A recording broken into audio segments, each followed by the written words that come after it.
महादेव का कोई भी व्रत हो, इस विधि को आप प्रत्येक व्रत में प्रयोग में ला सकते हैं। आप शंकर जी के भक्त हैं, इसीलिए आपने वीडियो पर क्लिक किया। दर्शकों, विधि अत्यंत सरल है और अत्यधिक फल देने वाली है।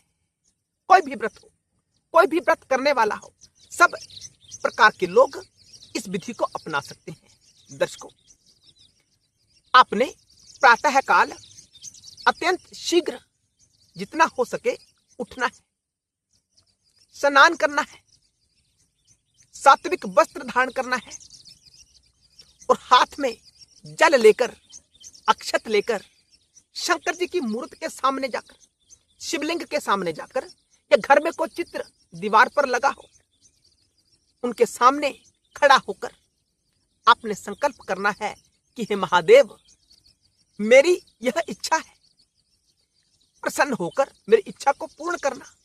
आपके अतिरिक्त कोई दूसरा तो नहीं है तो मेरी इच्छा को पूरा कर सके। अगर आपकी कोई कामना है तो शंकर जी के समक्ष कामना बताएं। कामना नहीं है तो शंकर जी के समक्ष खड़ा होकर हाथ जोड़कर कहना है कि महादेव, आपकी कृपा से मेरे पास सब कुछ है, मुझे कुछ नहीं चाहिए, बस आपकी कृपा हो जाए। कृपा मांगी तो शंकर कृपा करेंगे। कृपा का अर्थ क्या होता है? मोक्ष प्रदान करते हैं। दर्शकों, अक्षत का अर्थ होता है चावल के दाने, जो टूटे हुए नहीं होने चाहिए, पूर्ण होने चाहिए। तो सबसे पहला काम आपने यह कर लेना है। अपनी भाल पर चंदन का लेप करना है या विभूति से, भस्म से त्रिपुंड धारण करना है। त्रिपुंड क्या होता है? हमने चैनल के ऊपर बहुत सारी वीडियो बनाई हुई है, उन्हें आप देख सकते हैं गहरे ज्ञान के लिए। दर्शकों, इसके बाद किसी पवित्र स्थान पे जाकर वहां से पवित्र मिट्टी लेकर आनी है। उस मिट्टी से अपने हाथों से श्रद्धा पूर्वक, प्रेम के साथ, मन लगाकर एक पार्थिव शिवलिंग का निर्माण करना है।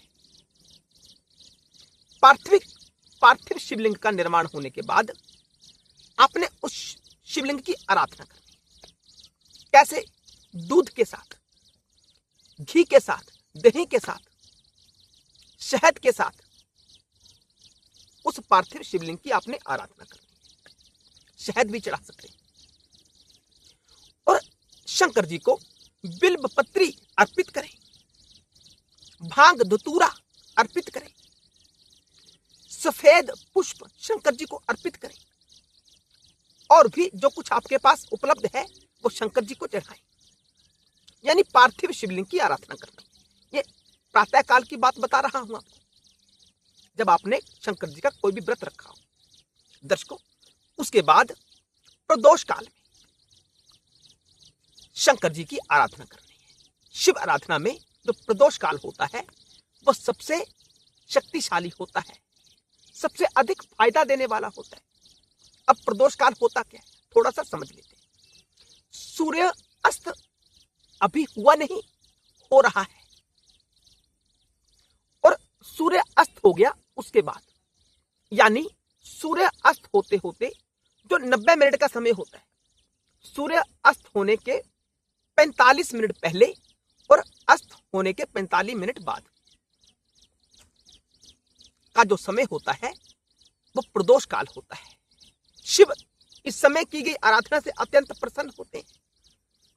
तो शंकर जी की इस समय शुद्ध होकर उन्हें स्नान कर सकते हैं तो करें, और प्रदोष काल में एक पवित्र ओरिजिनल घी का दीपक जलाकर शंकर जी की मूर्ति के समक्ष, शिवलिंग के समक्ष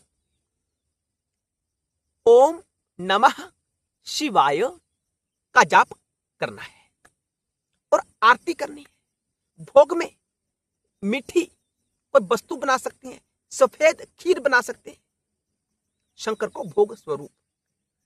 जो नहीं कर सकते ये सब काम, उनके लिए भी वीडियो के अंत में एक टिप्स बताएंगे, आप उसका प्रयोग कर सकते हैं। दर्शकों, यह बात ध्यान में रखनी है कि ओम नमः शिवाय का जाप आपने सुबह से लेकर शाम तक करते रहना है। मुख्य रूप से जो हमने अभी आपको प्रदोष काल में बताया, यहां आप अपने नाम का जाप भी कर सकते हैं, जो आपको प्राप्त हुआ शंकर जी का कोई नाम आप करें उसका जाप। नहीं प्राप्त हुआ तो नमः शिवाय का जाप कर सकते हैं। दर्शकों, ये करते करते आपने अपने व्रत को संपन्न करना है। और भोजन जो प्रदोष काल का जो आरती है ना, पूजन है, उसके बाद आपने सात्विक भोजन ग्रहण करना है। और याद रहे, उस दिन आपने भूमि पर शयन करना है।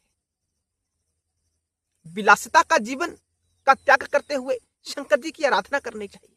ये नश्वर संसार है, विलासिता अनिवार्य नहीं है। सबको जाना है, सबको इस देह का त्याग करना है। इस देह को जहां से प्राप्त हुआ वहां से जोड़कर रखना है। कहां से प्राप्त हुआ? धरती से प्राप्त हुआ, तो धरती पर शयन करना अनिवार्य है। आपकी मनोकामना शीघ्रता से पूर्ण होगी। दर्शकों, तो यह विधि सबसे सरल विधि है शंकर जी की आराधना में। और मुख्य रूप से आपने सारा दिन कम से कम, वैसे तो अपने जीवन में इस मंत्र को धारण करना चाहिए कि सत्य का वादन करें, झूठ ना बोले। विशेष रूप से जब शंकर जी का व्रत रखा हुआ आपने, और किसी दूसरे व्यक्ति का बुरा ना सोचें।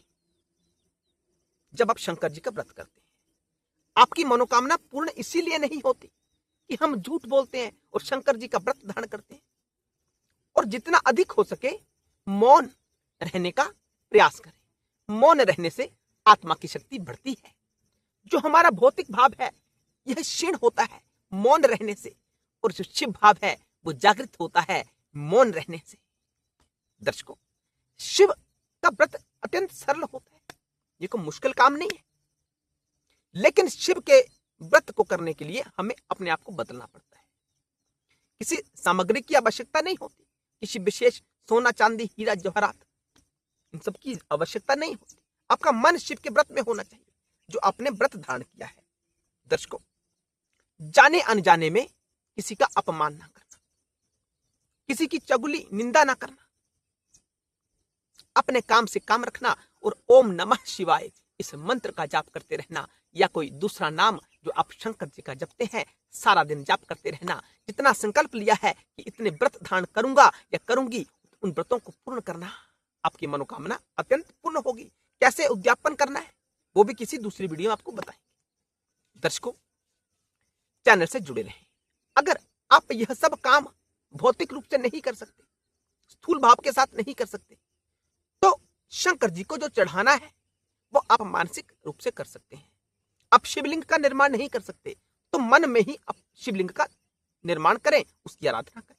शंकर जी को भोग भी मन में ही लगाएं, तब भी शंकर आपकी पुकार सुनते हैं। लेकिन आप में सामर्थ्यता है, आप सब कुछ कर सकते हैं, फिर भी मन में करने का बहाना ले रहे हैं, तो दर्शकों शिव की कृपा कैसे प्राप्त होगी? सामर्थ्यता है तो करें, सामर्थ्यता नहीं है तो मन में करें, बात बन जाएगी।